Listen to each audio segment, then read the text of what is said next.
Hello all, welcome to our channel. చూడండి, 8th biology అండి, AP syllabus semester 1లో మనము 2 పాఠాలు అయితే చూసాం కదా. ఇప్పుడు థర్డ్ లెసన్ చూద్దామండి.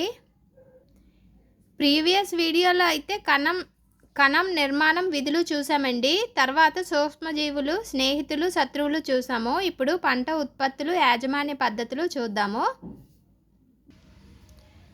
పంట ఉత్పత్తులు, యాజమాన్య పద్ధతులు. పహేలి బోజో వేసవి సెలవుల్లో వాళ్ళ మామయ్య ఇంటికి వెళ్ళారు. ఇది బోజో అండి, ఇది పహేలి, ఈ కార్టూన్ బొమ్మలు. వెళ్ళారు. వాళ్ళ మామయ్య ఒక రైతు. ఒకరోజు వాళ్ళు పొలంలో ఉపయోగించే తవ్వుకోలు, దాన్నే బొరిగి అంటారు, కొడవలి, పార, నాగలి మొదలైన కొన్ని పనిముట్లు చూశారు. ఈ పరికరాలను మనము ఎక్కడ ఎలా ఉపయోగించవచ్చో నేను తెలుసుకోవాలనుకుంటున్నాను. అన్ని జీవరాశులకు ఆహారం అవసరమని మీరు నేర్చుకున్నారు. మొక్కలు తమ ఆహారాన్ని తామే తయారు చేసుకోగలవు. ఆకుపచ్చని మొక్కలు వాటి ఆహారాన్ని ఏ విధంగా తయారు చేసుకుంటాయో గుర్తు తెచ్చుకోగలరా? జంతువులు, మానవులు స్వతహాగా వాటి ఆహారాన్ని అవి తయారు చేసుకోలేవు. మరి జంతువులు ఆహారాన్ని ఎక్కడి నుండి పొందుతాయి? ముందుగా మనం తెలుసుకోవాల్సింది ఏమిటంటే, మనం ఆహారం ఎందుకు తినాలి? జీవరాశులు అన్నీ ఆహారం నుండి లభించే శక్తిని జీర్ణక్రియ, శ్వాసక్రియ, విసర్జన మొదలగు జీవక్రియలు జరుపుకొనుటకు వినియోగిస్తాయని మీకు ముందే తెలుసు. మనం ఆహారాన్ని మొక్కలు, జంతువులు లేదా రెండింటి నుండి పొందుతాం. మనందరికీ ఆహారం అవసరం. అయితే మన దేశంలో ఉండే అధిక జనాభాకి మనం ఆహారాన్ని ఎలా అందించగలం? ఆహారాన్ని పెద్ద మొత్తంలో ఉత్పత్తి చేయాలి. అధిక జనాభాకు ఆహారాన్ని అందించడానికి నిరంతర ఉత్పత్తి, సరియైన యాజమాన్య పద్ధతులు మరియు సరఫరా అనేవి అవసరం. వ్యవసాయ పద్ధతులు. క్రీస్తు పూర్వం 10,000 వరకు ప్రజలు సంచార జీవనం సాగించేవారు. వారు ఆహారం, ఆవాసం కొరకు సమూహాలుగా ఒక చోటు నుండి మరో చోటుకి తిరిగేవారు. వారు ఆహారంగా పచ్చి కూరగాయలు, పండ్లు తినేవారు. ఆహారం కొరకు జంతువులను వేటాడడం మొదలుపెట్టారు. తరువాత నేలను సాగు చేసి వరి, గోధుమ మొదలైన ఆహారపు పంటలను పండించడం ప్రారంభించారు. అలా వ్యవసాయం ప్రారంభమైంది. ఒకే రకమైన మొక్కలను ఒకే చోట అధిక సంఖ్యలో సాగు చేయడాన్ని క్రాప్ అంటారు. ఉదాహరణకు గోధుమ పంట అనగా అన్ని గోధుమ మొక్కల్ని ఒకే పొలంలో పెంచడం. పంటలు చాలా రకాలని మీకు తెలుసు. అవి ధాన్యాలు, కూరగాయలు, పండ్లు. వీటిని అవి పండే కాలాలకు అనుగుణంగా వర్గీకరించవచ్చు. భారతదేశం ఒక పెద్ద దేశం. ఉష్ణోగ్రత, తేమ మరియు వర్షపాతం వంటి వాతావరణ పరిస్థితులు ఒక ప్రాంతానికి మరొక ప్రాంతానికి వేరుగా ఉంటాయి. తదనుగుణంగా దేశంలోని వివిధ ప్రాంతాల్లో చాలా రకాల పంటలను పండిస్తారు. ఈ వైవిధ్యం ఉన్నప్పటికీ పంటలను ప్రధానంగా 2 విభాగాలుగా గుర్తించడం జరిగింది. అవి 1 ఖరీఫ్ పంటలు. వర్షాకాలంలో పండే పంటలను ఖరీఫ్ పంటలు అంటారు. మన దేశంలో వర్షాకాలం సాధారణంగా జూన్ నుంచి సెప్టెంబర్ మధ్యలో ఉంటుంది. వరి, జొన్న, సోయాబీన్, వేరుశనగ, పత్తి మొదలైనవి ఖరీఫ్ పంటలు. ఇది ఇంపార్టెంట్ పాయింట్ అండి. చూడండి, ఖరీఫ్ పంటలు అనగా మనకి అండర్లైన్ చేశాను కదా, వరి, జొన్న, సోయాబీన్, వేరుశనగ, పత్తి. ఈ పాయింట్ రాసుకోండి. ఒక బ్రదర్ అడిగారు ఇంపార్టెంట్ బిట్స్ చెప్పండి అని. రబీ పంటలు. శీతాకాలంలో అనగా శీతాకాలం అంటే అక్టోబర్ నుంచి మార్చ్ పండే పంటలను రబీ పంటలు అంటారు. గోధుమ, పప్పుధాన్యాలు, బఠానీ, ఆవాలు, అవిసె గింజలు మొదలైనవి రబీ పంటలకు ఉదాహరణలు. ఇవి కూడా అడుగుతారండి. 4 ఇచ్చి 1 తప్పిచ్చి ఇది రబీ పంట లేకపోతే ఖరీఫ్ పంట అని అడుగుతారు. మనం ఖచ్చితంగా అయితే ఈ పంటలని గుర్తుపెట్టుకోవాలండి. ఇవే కాకుండా చాలా ప్రాంతాల్లో పప్పుధాన్యాలు, కూరగాయలు వేసవిలో కూడా పండిస్తారు. పంట ఉత్పత్తి యొక్క ప్రాథమిక పద్ధతులు. శీతాకాలంలో వరి ఎందుకు పండించలేరు? వరి పంటలకు నీరు అధికంగా అవసరం. అందువల్ల వర్షాకాలంలోనే దీనిని పండిస్తారు. పంట సాగు నిర్దిష్ట కాల వ్యవధిలో రైతులు చేపట్టే అనేక కార్యకలాపాలతో కూడి ఉంటుంది. ఇవి ఒక తోటమాలి తన తోటలో మొక్కలు పెంచే పద్ధతులు లేదా మన ఇండ్లలో అలంకరణ కోసం మొక్కలు పెంచే పద్ధతులను పోలి ఉండడం మీరు గమనించవచ్చు. ఈ కార్యకలాపాలు లేదా పనులను వ్యవసాయ పద్ధతులు అంటారు. ఇవన్నీ ఇంపార్టెంట్ అండి. నేలను సిద్ధం చేయడం, విత్తనాలు నాటడం, సేంద్రియ రసాయనిక ఎరువులు కలపడం, నీటిపారుదల ఏర్పాటు, కలుపు నుండి రక్షణ, పంట కోత కోయుట, పంటను భద్రపరచడం. 7 పాయింట్స్. నేలను సిద్ధం చేయడం ఫస్ట్ పాయింట్ అండి. నేలను సిద్ధం చేయడం. పంట పండించే ముందు నేలను సిద్ధం చేయడం మొదటి దశ. వ్యవసాయంలో నేలను తిరగవేయడం, గుల్లబారేటట్లు చేయడం అనేది ముఖ్యమైన పనుల్లో ఒకటి. దీనివల్ల పంట మొక్కల వేర్లు లోతుగా చొచ్చుకొని పోవుటకు తోడ్పడుతుంది. ఇలా నేల గుల్లబారడం వల్ల వేర్లు లోతుగా చొచ్చుకొని పోయినప్పుడు కూడా సులువుగా గాలి పీల్చుకుంటాయి. గుల్లబారిన నేల వేర్లు సులువుగా గాలి పీల్చుకునేలా ఎందుకు చేస్తుంది? వదులుగా ఉన్న నేల వానపాములు, సూక్ష్మజీవులు నేలలో బాగా పెరగడానికి సహాయపడుతుంది. ఈ జీవులు నేలను మరింత తిరగవేయడానికి, గుల్లగా మార్చడానికి, హ్యూమస్ నేలలో చేర్చడంలో రైతుకు మిత్రులుగా సహాయపడతాయి. హ్యూమస్ అంటే మనకి వేస్ట్ మొక్కలు ఉంటాయి కదండి, పంటలను గింజలు తీసేసిన తర్వాత మిగిలిన మొక్కలు మట్టిలో కలుపుతారండి. అది హెల్తీ సాయిల్ అవుతుంది. దాన్ని హ్యూమస్ అంటారు. అక్కడ కుళ్ళిన ఆ పత్రాలు అవన్నీ ఉంటాయి కదా, కొమ్మలు అవన్నీ, వాటిని హ్యూమస్ అంటారనమాట. నేలను తిరగవేసి గుల్లగా మార్చాల్సిన అవసరం ఏమిటి? నేలలో నీరు, గాలి, ఖనిజ లవణాలు, జీవులు ఉంటాయని మీరు ముందు తరగతిలో నేర్చుకున్నారు. ఇవే కాకుండా చనిపోయిన జంతు, వృక్ష కళేబరాలు నేలలో సూక్ష్మజీవుల చర్య వల్ల విచ్ఛిన్నం కాబడతాయి. ఈ విధంగా చనిపోయిన జీవుల నుండి రకరకాల పోషకాలు తిరిగి నేలలోకి విడుదల చేయబడతాయి. ఈ పోషకాలను మొక్కలు తిరిగి పీల్చుకుంటాయి. కొన్ని సెంటీమీటర్ల వరకు ఉన్న ఉపరితల మృత్తిక మాత్రమే మొక్కలు పెరగడానికి అనువుగా ఉంటుంది. నేలను తిరగవేయడం, వదులుగా చేయడం వల్ల పోషకాలు అధికంగా ఉన్న నేలపైకి చేరి మొక్కలు ఉపయోగించుకునే విధంగా చూడండి. ఈ పాయింట్ చూడండి. కొన్ని సెంటీమీటర్ల వరకు ఉన్న ఉపరితల మృత్తిక మాత్రమే మొక్కలు పెరగడానికి అనువుగా ఉంటుంది. నేలను తిరగవేయడం, వదులుగా చేయడం వలన పోషకాలు అధికంగా ఉన్న నేలపైకి చేరి మొక్కలు ఉపయోగించుకునే విధంగా చేస్తుంది. అందువలన నేలను తిరగవేయడం, వదులు చేయడం అనేది పంట సాగులో చాలా ముఖ్యమైనది. నేలను వదులుగా చేసే విధానాన్ని చాళ్ళు తీయడం లేదా దున్నడం అంటారు. నేలను నాగలితో దున్నుతారు.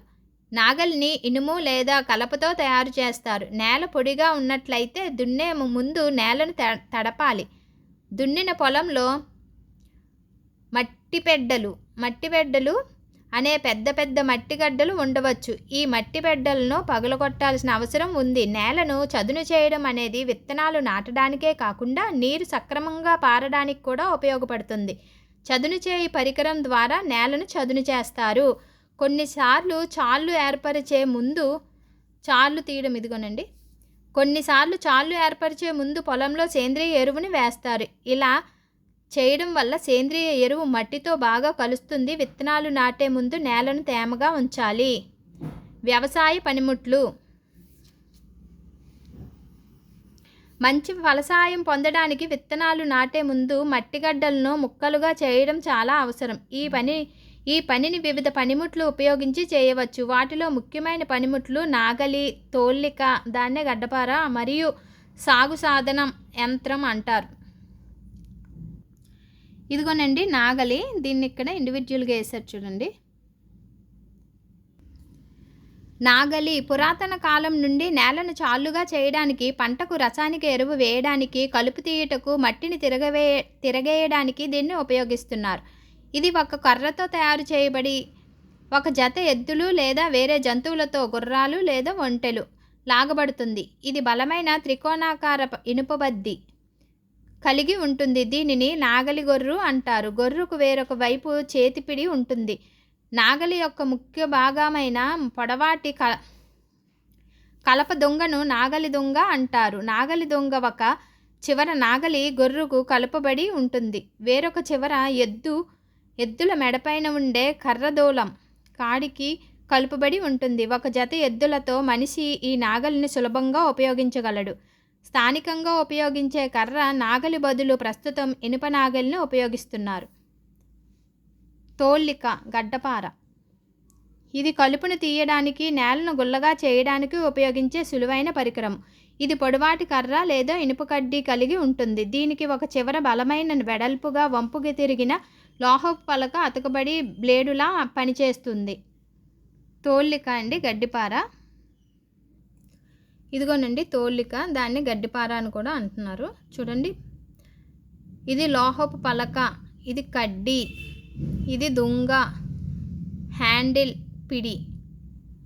దీన్ని జంతువులు లాగుతాయి. సాగు సాధనం. ఈ రోజుల్లో ట్రాక్టరుతో నడిపించే సాగు సాధనమును ఉపయోగించి నేలను దున్నుతున్నారు. ట్రాక్టర్ ఉపయోగించుట వలన శ్రమ మరియు కాలం ఆదా అవుతాయి. ట్రాక్టరుతో నడిపించే సాగు సాధనం. విత్తనాలు నాటడం. పంట ఉత్పత్తిలో విత్తనాలు నాటడం ఒక ముఖ్యమైన భాగం. విత్తనాలు నాటే ముందు నాణ్యమైన, శుభ్రమైన, ఆరోగ్యకరమైన, మంచి రకానికి చెందిన విత్తనాలు ఎన్నుకోవాలి. రైతులు అధిక ఉత్పత్తి ఇచ్చే వంగడాలకు ప్రాధాన్యత ఇస్తారు. విత్తనాలను ఎన్నుకోనడం. ఒకరోజు మా అమ్మ కొన్ని పప్పు విత్తనాలు, శనగల వంటివి ఒక పాత్రలో వేసి నీరు పోయడం చూశాను. కొన్ని నిమిషాల తరువాత కొన్ని విత్తనాలు నీటిపై తేలడం మొదలుపెట్టాయి. కొన్ని విత్తనాలు నీటిపైన ఎందుకు తేలాయి అని నేను ఆశ్చర్యపోయాను. ఒక బేకర్ను తీసుకొని సగం వరకు నీటితో నింపండి. పిడికెడు గోధుమ విత్తనాలను వేసి బాగా కలపండి. కొంత సమయం వేచి ఉండండి. కృత్యమండి అది. నీటిపై తేలే విత్తనాలు ఏమైనా ఉన్నాయా? నీటిలో మునిగిన విత్తనాల కంటే అవి తేలికైనవా, బరువైనవా? అవి ఎందుకు తేలికగా ఉన్నాయి? నాసిరకం విత్తనాలు గుల్లగా అయితే తేలికగా ఉంటాయి, అందువల్ల అవి నీటిపై తేలుతాయి. మంచి ఆరోగ్యకరమైన విత్తనాలను నాసిరకం విత్తనాల నుండి వేరు చేయడానికి ఇది ఒక మంచి పద్ధతి. విత్తనాలు నాటే ముందు నాటడానికి ఉపయోగించే పనిముట్లు గూర్చి తెలుసుకోవడం చాలా ముఖ్యం. సాంప్రదాయ పనిముట్టు. సాంప్రదాయ పనిముట్టు అంటే పాతకాలం పనిముట్లు అన్నమాట అండి. విత్తనాలు నాటడానికి సాంప్రదాయంగా ఉపయోగించే సాధనము గరాటు ఆకారంలో ఉంటుంది. గరాటులో నింపబడిన విత్తనాలు మొనదేలిన చివర్లు కలిగిన 2 లేదా 3 పైపుల ద్వారా కిందకి పడతాయి. ఈ మొనదేలిన చివరలు నేలలోకి చొచ్చుకొని పోయి విత్తనాలను వేస్తాయి. ఇదిగోండి సాంప్రదాయ పద్ధతిలో విత్తనాలు విత్తుట అనమాట. పాతకాలం నాడు ఇలా విత్తేవారు. విత్తనాలు చల్లు గొర్రు బొమ్మ ఇదండి. ఈ రోజుల్లో విత్తనాలు చల్లు గొర్రును ట్రాక్టర్ సహాయంతో ఉపయోగిస్తున్నారు. ఇది సమాన దూరం మరియు లోతులో ఏకరీతిగా విత్తనాలను నాటుతుంది. దీని ద్వారా విత్తనాలు నాటితే ఖచ్చితంగా విత్తనాలు మట్టితో కప్పబడతాయి. అలా ఈ విత్తనాలు పక్షులచే తినకుండా రక్షింపబడతాయి. విత్తనాలు చల్లు గొర్రు ద్వారా విత్తనాలు నాటితే కాలం మరియు శ్రమ ఆదా అవుతాయి. ఈ కాలం నాటివన్నమాట. ఇప్పుడు మా పాఠశాల దగ్గరలో ఒక నర్సరీ ఉంది. అక్కడ చిన్న చిన్న మొక్కలను చిన్న సంచిలో పెట్టడం నేను గమనించాను. వాళ్ళు ఎందుకు ఈ విధంగా చేస్తున్నారు? ముందుగా వరి లాంటి కొన్ని మొక్కల విత్తనాలు నర్సరీలో లేదా మడుల్లో పెంచుతారు. మొలకెత్తిన తరువాత వాటిని వేరే పొలంలో చేతితో నాట్లు వేస్తారు. కొన్ని అడవి మొక్కలు, పూల మొక్కలు కూడా నర్సరీల్లో పెంచబడతాయి. సరి అయిన సూక్ష్మరశ్మి పోషకాలు మరియు నీటిని నేల నుండి గ్రహించడానికి దోహదపడుతుంది. ఆ సమయంలో కొన్ని మొక్కలను తొలగించడం ద్వారా మొక్కల గుంపును అరికట్టవచ్చును. సేంద్రియ రసాయనిక ఎరువులు కలపడం. మొక్కలు ఆరోగ్యంగా పెరగడానికి పోషకాల రూపంలో నేలకు అందించే పదార్థాలను సేంద్రియ ఎరువులు మరియు రసాయనిక ఎరువులు అంటారు. ఒక పొలంలో ఆరోగ్యవంతమైన పంటను చూశాను. పక్క పొలంలో మొక్కలు బలహీనంగా ఉన్నాయి. కొన్ని మొక్కలు మిగతా వాటికంటే ఎందుకు బాగా పెరిగాయి? నేల ఖనిజ లవణాలు, పోషకాలను పంట మొక్కలకు అందిస్తుంది. ఈ పోషకాలు మొక్కల పెరుగుదలకు అవసరం. కొన్ని ప్రాంతాల్లో రైతులు ఒక పంట తర్వాత వెంటనే మరొక పంటను అదే నేలలో పండిస్తుంటారు. అందువల్ల పొలం నిరంతరం సాగులో ఉంటుంది. అటువంటి నేలలో పోషకాల గురించి ఊహించండి. నిరంతరం పంటను సాగు చేయటం వలన నేలలో పోషకాలు తగ్గిపోతాయి. అందువల్ల రైతులు నేలను పోషకాలతో నింపడానికి సేంద్రియ ఎరువులు వేస్తారు. ఈ విధానాన్ని సేంద్రియ ఎరువు వేయడం అంటారు. సరైన లేదా చాలినంత ఎరువు లేకపోతే మొక్కలు బలహీనమవుతాయి. సేంద్రియ ఎరువు అనేది మొక్కలు మరియు జంతువుల వ్యర్థాలు విచ్ఛిన్నం చెందడం వలన ఏర్పడే సేంద్రియ పదార్థం. రైతులు ఆరుబయట గోతిని తీసి మొక్కల మరియు జంతువుల వ్యర్థాలను అందులో వేసి విచ్ఛిన్నమయ్యేటట్టు చేస్తారు. కొన్ని సూక్ష్మజీవుల వలన విచ్ఛిన్న ప్రక్రియ జరుగుతుంది. విచ్ఛిన్నమైన పదార్థాన్ని సేంద్రియ ఎరువుగా ఉపయోగిస్తారు. 6వ తరగతిలో మీరు వర్మీ కంపోస్ట్ గురించి నేర్చుకున్నారు. దీని కొరకు పేజీ నెంబర్ 113లో చూడండి. ఇదిగోనండి 113వ పేజీలో మీకు తెలుసా అని వర్మీ కంపోస్ట్ ఎలా తయారు చేస్తారో ఇక్కడ రాశారు. కొన్ని పెసలు విత్తనాలను తీసుకొని వాటిని మొలకెత్తనివ్వాలి. ఒకే పరిమాణం గల 3 చిన్న మొక్కలను ఎన్నుకోవాలి. 3 ఖాళీ గ్లాసులు లేదా పాత్రలను తీసుకోవాలి. వాటిని ABCలుగా గుర్తించాలి. ఇది కృత్యం అండి. చూడండి, ఏ గ్లాసులో కొంచెం మట్టి ఆవు పేడ ఎరువు కలిపి వేయాలి. బి గ్లాసులో కొంచెం యూరియాను కలిపిన మట్టిని వేయాలి. సి గ్లాసులో కొంచెం మట్టిని మాత్రమే వేయాలి. ఇప్పుడు ఒకే కొలతలతో నీటిని 3 గ్లాసుల్లో పోసి 3 మొక్కలను 3 గ్లాసుల్లో నాటాలి. వాటిని ఒక భద్రమైన ప్రదేశంలో ఉంచి రోజు నీరు పోయాలి. 7 నుంచి 10 రోజుల తర్వాత వాటి పెరుగుదలను పరిశీలించాలి. చూడండి, ఒకటేమో సేంద్రియ ఎరువు, ఒకటేమో రసాయనిక ఎరువు, ఒకటి ఏ ఎరువు లేని గ్లాస్ అన్నమాట. ఇది సేంద్రియ ఎరువు ఏలో, బి ఏమో రసాయనిక ఎరువు, సి వచ్చి ఏ ఎరువు లేదు. సేంద్రియ ఎరువు రసాయనిక ఎరువులతో పెరుగుతున్న మొక్కలు. ఇదిగోనండి, ఈ ప్రయోగానికి తయారు చేయట ఈ రెండిట్లో మొక్కలు పెరిగాయి, కానీ ఏ ఎరువు లేకపోతే మొక్కలు అసలు పెరగవు అన్నమాట. అన్ని గ్లాసుల్లో మొక్కలు ఒకే విధంగా పెరిగాయా? ఏ గ్లాసులో మొక్క బాగా పెరిగింది? ఏ గ్లాసులో మొక్క రసాయనిక ఎరువులు అనేవి అధిక మొత్తంలో ప్రత్యేక పోషకాలు కలిగిన రసాయనాలు. ఇవి సేంద్రియ ఎరువులతో ఎలా విభేదిస్తాయి? రసాయనిక ఎరువులు కర్మాగారాల్లో ఉత్పత్తి అవుతాయి. Urea, ammonium sulphate, super phosphate, potash, NPK, నత్రజని, ఫాస్ఫరస్, పొటాషియం అన్నమాట. ఇవండి నత్రజని, ఫాస్ఫరస్, పొటాషియంలో రసాయనిక ఎరువులకు కొన్ని ఉదాహరణలు. ఇవి కూడా ఇంపార్టెంట్ అండి. చూడండి, urea, ammonium sulphate, super phosphate, potash, NPK రసాయనిక ఎరువులకు కొన్ని ఉదాహరణలు. రసాయనిక ఎరువులు ఉపయోగించడం వలన గోధుమ, వరి, జొన్న వంటి పంటలు అధిక దిగుబడిని ఇచ్చి రైతులకు సహాయపడతాయి. కానీ అధికంగా రసాయనిక ఎరువులు ఉపయోగించడం వలన నేల సారం కోల్పోతుంది. రసాయనిక ఎరువులు నీటి కాలుష్యానికి కూడా కారణమవుతాయి. అందువలన నేల సారం తగ్గకుండా కాపాడుకోవాలంటే రసాయనిక ఎరువులకు బదులుగా సేంద్రియ ఎరువులతో భర్తీ చేయాలి, లేదా 2 పంటల మధ్య కొంతకాలం సాగు చేయకుండా వదిలివేయాలి. పంట నిలుపుదల అంటారు దాన్ని. సేంద్రియ ఎరువులు వాడటం వలన నేల ఆకృతి, నీటిని నిల్వ చేసుకునే సామర్థ్యం మెరుగుపడుతుంది. నేల పోషకాలతో మరలా పూరించబడుతుంది. పంట మార్పిడి ద్వారా నేలలో పోషకాలను పూరించడం మరొక విధానం. ఈ విధానంలో రకరకాల పంటలను ఒకదాని తర్వాత మరొకటి పండించడం ద్వారా దీన్ని సాధించగలం. ఉత్తర భారతదేశంలో రైతులు ఒక కాలంలో లెగ్యూమ్ పంటలు పశుగ్రాసంగా పండించి తరువాత కాలంలో గోధుమలు పండించేవారు. లెగ్యూమ్ అంటే పప్పులు కదండి, పప్పులు అన్నమాట. కందిపప్పు, మినప్పప్పు అవి. లెగ్యూమ్ పంటలు పశుగ్రాసంగా పండించి తర్వాత కాలంలో గోధుమలు పండించేవారు. నేలను నత్రజనితో నింపడంలో ఈ విధానం సహాయపడింది. రైతులు ఈ పద్ధతిని పాటించేలా ప్రోత్సహిస్తున్నారు. నత్రజని ఉంటుందన్నమాట లెగ్యూమ్లో. రైజోబియం బ్యాక్టీరియా గురించి మునుపటి తరగతుల్లో నేర్చుకున్నారు. ఇవి లెగ్యూమ్ మొక్కల వేరు బుడిపెల్లో ఉంటాయి. ఇవి వాతావరణ నత్రజని స్థాపన చేస్తాయి. రసాయనిక ఎరువు, సేంద్రియ ఎరువు. రసాయనిక ఎరువు మానవునిచే తయారు చేయబడ్డ అకర్బన లవణం. సేంద్రియ ఎరువు జంతు, వృక్ష వ్యర్థాలు విచ్ఛిన్నం చేయబడటం చేత ఏర్పడే సహజ పదార్థం. రసాయనిక ఎరువుల కర్మాగారాల్లో తయారు చేస్తారు.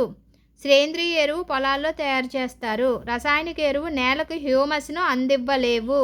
సేంద్రియ ఎరువు నేలకు హ్యూమస్ను అధికంగా అందిస్తుంది. రసాయనిక ఎరువులు నత్రజని, భాస్వరం, పొటాషియం వంటి వృక్ష సంబంధిత పోషకాలను అధికంగా కలిగి ఉంటుంది.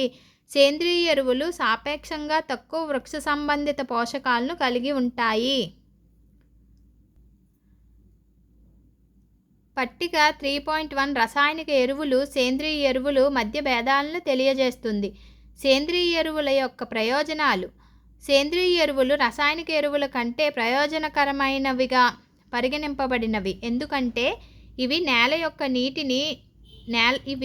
యొక్క నీటిని నిలువ చేసుకునే సామర్థ్యాన్ని పెంచుతాయి, నేలను గుల్లబారేటట్టు చేస్తాయి, తద్వారా నేలలో వాయు వినిమయాన్ని సులభతరం చేస్తుంది, స్నేహపూర్వక సూక్ష్మజీవుల సంఖ్యను వృద్ధి చేస్తాయి, నేల ఆకృతిని మెరుగుపరుస్తుంది. నీటిపారుదల సౌకర్యం. జీవరాశులన్నింటికీ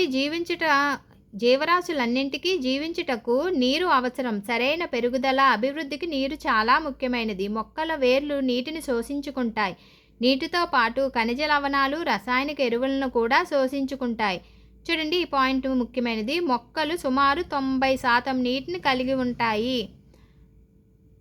పొడి పరిస్థితుల్లో విత్తనాలు మొలకెత్తవు, కావున విత్తనాలు మొలకెత్తడానికి నీరు చాలా అవసరం. నీటిలో కరిగిన పోషకాలు మొక్కలోని అన్ని భాగాలకు రవాణా చేయబడతాయి. నీటిలో కరిగిన పోషకాలు మొక్కలోని అన్ని భాగాలకు రవాణా చేయబడతాయి. మంచు మరియు వేడిగాలి ప్రవాహాల నుండి కూడా నీరు పంటను రక్షిస్తుంది. నేలను తేమగా ఉంచి ఆరోగ్యవంతమైన పంటను పండించడానికి పొలాలకు క్రమం తప్పకుండా నీరు పెట్టాలి. నియమిత సమయాలలో పంటకు నీటిని అందించడాన్ని నీటిపారుదల అంటారు. ఇదొకటండి ఇంపార్టెంట్. పొలానికి ఎప్పుడు ఎంత నీరు అందించాలి అనేది పంటను, నేలను, ఋతువులను బట్టి మారుతుంది. వేసవి కాలంలో పంటకు ఎక్కువసార్లు నీటిని అందించాలి. ఎందుకు అలా చేయాలి? నేల నుండి, ఆకుల నుండి నీరు ఆవిరిగా మారే రేటు ఎక్కువ అవ్వడం వలన కావచ్చా? నేను ఈ సంవత్సరం మొక్కలకు నీరు పెట్టే విషయంలో చాలా జాగ్రత్తగా ఉండాలి. గత వేసవిలో మా మొక్కలు ఎండిపోయి చనిపోయాయి. నీటిపారుదల వనరులు. నీటిపారుదల కొరకు నీటి వనరులు బావులు, గొట్టపు బావులు, చెరువులు, సరస్సులు, నదులు, ఆనకట్టలు, కాలువలు మొదలగునవి. సాంప్రదాయ నీటిపారుదల పద్ధతులు. సాంప్రదాయ పద్ధతులు అంటే పాతకాలం పద్ధతులు అన్నమాట అండి. పంటలకు నీరు ఏ విధంగా పెట్టేవారో చూపిస్తున్నారు. గిలకబావి, గొలుసు పంప్, యాతం, కపిలి వ్యవస్థ. ఇదిగోండి కపిలి వ్యవస్థ. 4 రకాలుగా సాంప్రదాయ పద్ధతిలో నీటిపారుదల చేసేవారు అన్నమాట. పొలాలకు నీటిని అందించడానికి బావులు, సరస్సులు, కాలువల్లో ఉన్న నీటిని తోడడానికి వివిధ ప్రాంతాల్లో వివిధ పద్ధతులను పాటిస్తారు. ఈ విధానాలలో పశువులను లేదా శ్రామిక శక్తిని ఉపయోగిస్తారు. ఈ విధానాలు చౌక అయినవి కానీ తక్కువ సామర్థ్యం కలవి. వివిధ సాంప్రదాయ పద్ధతులు. గిలకబావి, గొలుసు పంపు. చూడండి, గిలకబావి అంటే ఇలా ఉంది, గొలుసు పంపు అంటే ఇలా ఉంది, యాతం అంటే ఇలా ఉంది, కపిలి వ్యవస్థ అంటే ఇలా ఉంది. 4 రకాలన్నమాట. సాధారణంగా గొట్టాలను నీటిని తోడడానికి ఉపయోగిస్తారు. ఇవి పనిచేయడానికి డీజిల్, బయోగ్యాస్, విద్యుత్తు, సౌరశక్తిని ఉపయోగిస్తారు. ఆధునిక నీటిపారుదల పద్ధతులు. నీటిని పొదుపుగా ఉపయోగించుకోవడానికి ఆధునిక నీటిపారుదల పద్ధతులు సహాయపడతాయి. ఈ కింది ముఖ్యమైన పద్ధతులు వాడుకలో ఉన్నాయి. తుంపర పద్ధతి, స్ప్రింక్లర్లు పద్ధతి. నీటి లభ్యత సరిగ్గా లేని, చదునుగా లేని నేలలకు తుంపర పద్ధతి చాలా ఉపయోగకరం. నిర్ణీత దూరాల్లో చుట్టూ తిరిగే నాజిళ్లు కలిగి లంబంగా ఉండే పైపులను ప్రధాన పైపు లైన్లకు కలుపుతారు. పంపులను ఉపయోగించి ప్రధాన పైపు గుండా తగినంత పీడనంతో నీటిని పంపినప్పుడు నీరు తిరిగి నాజిల్ గుండా బయటకు వచ్చి వర్షం పడినట్లుగా తుంపర్లుగా పంటపై చిమ్మపడుతుంది. పచ్చికలకు, కాఫీ పంటలకు, కొన్ని ఇతర పంటలకు ఈ స్ప్రింక్లర్ల పద్ధతి చాలా ఉపయోగకరమైనది. ఇదిగోనండి తుంపర పద్ధతి అన్నమాట ఇది.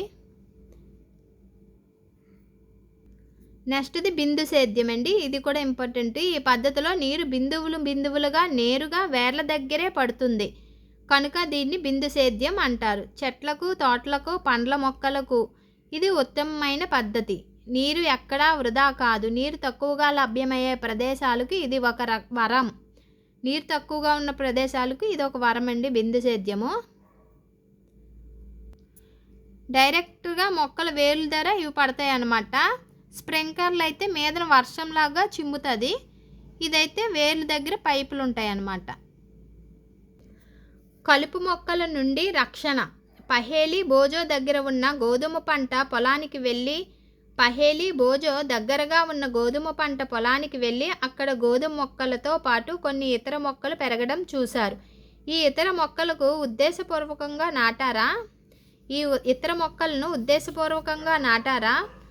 పొలంలో అనేక అవాంఛనీయ మొక్కలు పంటతో పాటు సహజంగా పెరుగుతాయి. ఇటువంటి అవసరం లేని మొక్కలను కలుపు మొక్కలు అంటారు. కలుపు మొక్కలను తొలగించడాన్ని ఇదిగోనండి డార్క్గా ఉన్నాయి కదా, ఇవి ఇంపార్టెంట్ పాయింట్స్ అన్నమాట. కలుపు మొక్కలను తొలగించడాన్ని కలుపు తీయట అంటారు. కలుపు మొక్కలు నీరు, పోషకాలు, స్థలం మరియు కాంతి కొరకు పంట మొక్కలతో పోటీపడి పంట మొక్కల ఎదుగుదలపై ప్రభావాన్ని చూపుతాయి. కావున కలుపు తీయడం ఆవశ్యకం. కొన్ని కలుపు మొక్కలు పంట కోతలకు కూడా ఆటంకం కలిగిస్తాయి మరియు జంతువులకు, మానవులకు విషపూరితం కూడా కావచ్చు. రైతులు కలుపు మొక్కలను తొలగించడానికి, వాటి పెరుగుదలను అదుపు చేయడానికి చాలా మార్గాలను అనుసరిస్తారు. విత్తనాలు నాటే ముందు చాలు తీయటం వల్ల ఈ కలుపు మొక్కలను వేళ్లతో సహా పెకిలించి చంపివేయడానికి సహాయపడుతుంది. అప్పుడు అవి ఎండిపోయి నేలలో కలిసిపోతాయి. ఫస్ట్ విత్తనాలు నాటే ముందు చాలు తీస్తారు కదండి, అప్పుడు కలుపు మొక్కలు కొంచెం నేలలో కలిసిపోతాయి. ఇవి పువ్వులు, విత్తనాలు ఉత్పత్తి చేయడానికి ముందే వీటిని తొలగించడం ఉత్తమం. కలుపు మొక్కలు భౌతికంగా తొలగించడానికి వాటిని వేర్లతో సహా పెకిలించడం లేదా భూమికి దగ్గరగా కత్తిరించడం క్రమం తప్పకుండా చేయాలి. తవ్వుకోలు, బొరిగితో ఈ పనిని చేయవచ్చు. విత్తనాలు చల్లు గొర్రుతో కూడా కలుపును తొలగించవచ్చు. 2,4-D వంటి కొన్ని రసాయనాల ద్వారా ఈ కలుపును అరికట్టవచ్చు.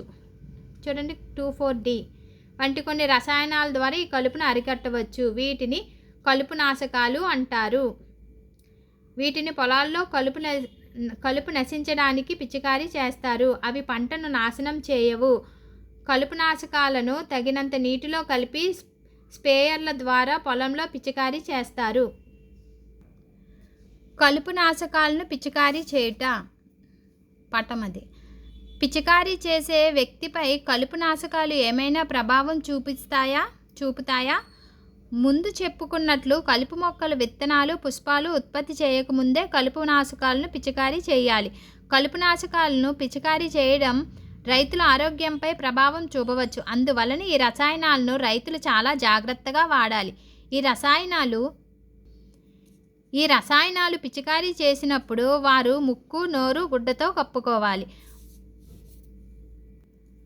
పంట కోత కోయుట.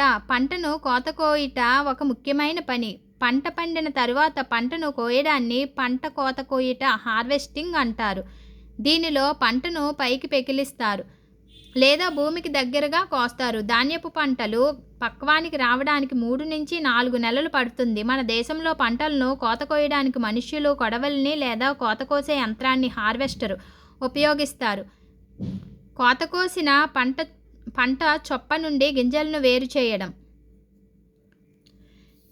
వేరు చేయడం తప్పనిసరి. ఈ విధానాన్ని నూర్పిడి అంటారు. దీన్ని కంబైన్ యంత్రం సహాయంతో చేపట్టవచ్చు. వాస్తవానికి ఇది పంట కోత, నూర్పిడి రెండూ చేసే యంత్రం. వాస్తవానికి ఇది పంట కోత, నూర్పిడి రెండూ చేసే యంత్రం అండి. ఇదిగోండి కంబైన్. కొన్నిసార్లు కోత కోసిన తర్వాత పంట పొలంలో మిగిలిన మోడులను రైతులు కాల్చేస్తారు. ఇది కాలుష్యానికి కారణమవుతుంది అని పహేలి ఆందోళన చెందుతుంది. పొలాల్లో ఉన్న పంటకు నిప్పు అంటుకొని పంట నష్టం కావచ్చు. సన్నకారు రైతులు గింజలను పొట్టు నుండి వేరు చేయడానికి తూర్పారపడతారు. దీనిని గురించి మీరు 6వ తరగతిలోనే చదువుకున్నారు. తూర్పారబెట్టే యంత్రం.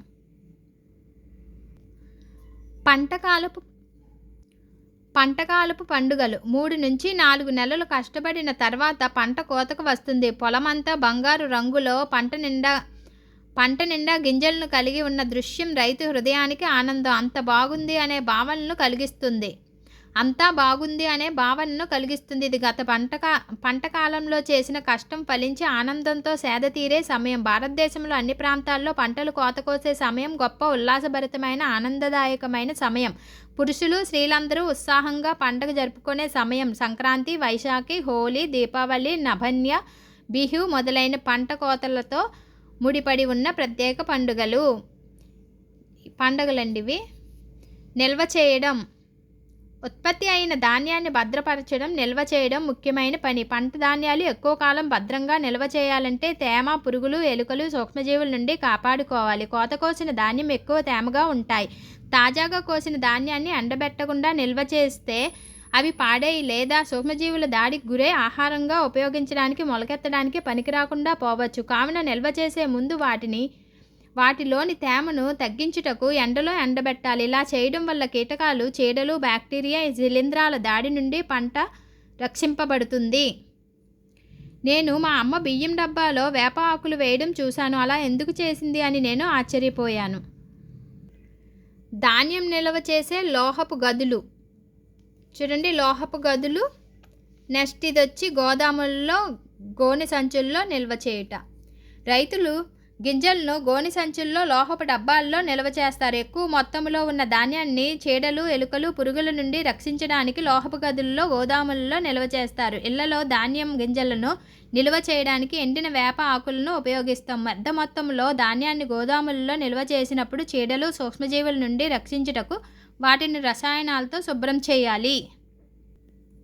చూడండి, చిన్న పట్టిక అయితే ఇచ్చారు. కింద పట్టికను పూరించి మీ నోట్బుక్లో రాయండి. ఆహారం వనరులు. పాలు ఆవు, గేదె, మేక, ఒంటె నుండి వస్తాయి. గుడ్లు కోడి, బాతు నుండి వస్తాయి. మాంసం కోడి, మేక. పట్టిక పూరించిన తర్వాత మొక్కల వలె జంతువులు కూడా రకరకాల ఆహారాన్ని మనకు అందిస్తున్నాయి అని మీరు గ్రహించి ఉంటారు. తీర ప్రాంత ప్రజలు చేపలను ఎక్కువగా ఆహారంగా తీసుకుంటారు. ముందు తరగతుల్లో మొక్కల నుండి లభించే ఆహారం గురించి తెలుసుకున్నాం. మొక్కల నుండి ఆహారోత్పత్తిలో విత్తనాలు చల్లడం, నీరు పెట్టడం వంటి అనేక దశలు ఉంటాయని ఇంతకు ముందే చదువుకున్న. అదేవిధంగా ఇళ్లలో లేదా పొలంలో జంతువులను పెంచినప్పుడు వాటికి సరైన ఆహారాన్ని, ఆవాసాన్ని, రక్షణను అందించాలి. ఎక్కువ మొత్తంలో ఈ విధంగా చేయడాన్ని పశుసంవర్ధనం అంటారు. ఇళ్లల్లో లేదా పొలంలో జంతువులను పెంచినప్పుడు వాటికి సరైన ఆహారాన్ని, ఆవాసాన్ని, రక్షణను అందించాలి. ఎక్కువ మొత్తంలో చేయడాన్ని పశుసంవర్ధనం అంటారు. చేపలు ఆరోగ్యకరమైన ఆహారం. మనం చేపల నుండే పొందే కాడ్ లివర్ ఆయిల్లో విటమిన్ డి ఎక్కువగా ఉంటుంది. ఇది ఇంపార్టెంట్ పాయింట్ కదండి. లెసన్ అయితే అయిపోయిందండి. చూడండి, మీరు ఏమి నేర్చుకున్నారు అని ఉన్నాయండి. ఏం నేర్చుకున్నారో చూద్దాము. పెరుగుతున్న జనాభాకు ఆహారాన్ని అందించడానికి మనం కొన్ని వ్యవసాయ పద్ధతులను అనుసరించాలి. ఒకే రకమైన మొక్కలను ఒకే ప్రదేశంలో సాగు చేయడాన్ని పంట అంటారు. భారతదేశంలో పంటలను ఋతువుల ఆధారంగా 2 ప్రధాన రకాలుగా వర్గీకరించవచ్చు. అవి రబీ మరియు ఖరీఫ్ పంటలు. నేలను దున్నడం మరియు చదును చేసి సంసిద్ధం చేయవలసిన అవసరం ఉంది. నాగలి, లెవలర్ను ఈ పనుల కోసం వాడుతారు. విత్తనాలను తగిన లోతులో మరియు దూరాలలో నాటడం వలన మంచి దిగుబడి వస్తుంది. ఆరోగ్యకరమైన విత్తనాలను ఎంపిక చేసుకున్న తర్వాత విత్తుతారు. విత్తనాలు చల్లు గొర్రు ద్వారా విత్తడం జరుగుతుంది. సేంద్రియ ఎరువులు మరియు ఎరువుల వాడకం ద్వారా నేలను తిరిగి పోషకాలతో పూరించడం మరియు సుసంపన్నం చేయడం అవసరం. కొత్త పంట రకాల ప్రవేశంతో రసాయనాల ఎరువుల వాడకం విపరీతంగా పెరిగింది. తగిన విరామాలలో పంటలకు నీటిని సరఫరా చేయుటను నీటిపారుదల అంటారు. కలుపు తీయుటలో కలుపు మొక్కలు అనబడే అవసరం లేని మొక్కలు మరియు సాగుకు పనికిరాని మొక్కలను తొలగించడం జరుగుతుంది. పంట కోత అనేది మనుష్యులతో లేదా యంత్రాలతో చేస్తారు. ధాన్యాన్ని ఓక నుండి వేరు చేయడంను నూర్పిడి అంటారు. తెగుళ్ళు మరియు సూక్ష్మజీవుల బారి నుండి రక్షించడానికి ధాన్యాలను సరిగ్గా నిల్వ చేయడం అవసరం. ఆహారం కోసమే పెంచే జంతువుల నుండి కూడా ఆహారం పొందవచ్చును. దీన్ని పశుసంవర్ధనం అంటారు. అయిపోయిందండి లెసను. నెక్స్ట్ అయితే ఇంకో లెసన్ అయితే ఉంది. ఇప్పుడు మనం పంట ఉత్పత్తులు, యాజమాన్య పద్ధతులు చూసాం కదండి. తర్వాత లెసన్ జంతువులలో ప్రత్యుత్పత్తి. నెక్స్ట్ వీడియోలో కలుద్దామండి. నెక్స్ట్ వీడియో పెడతాను జంతువుల్లో ప్రత్యుత్పత్తి లెసను. Bye friends.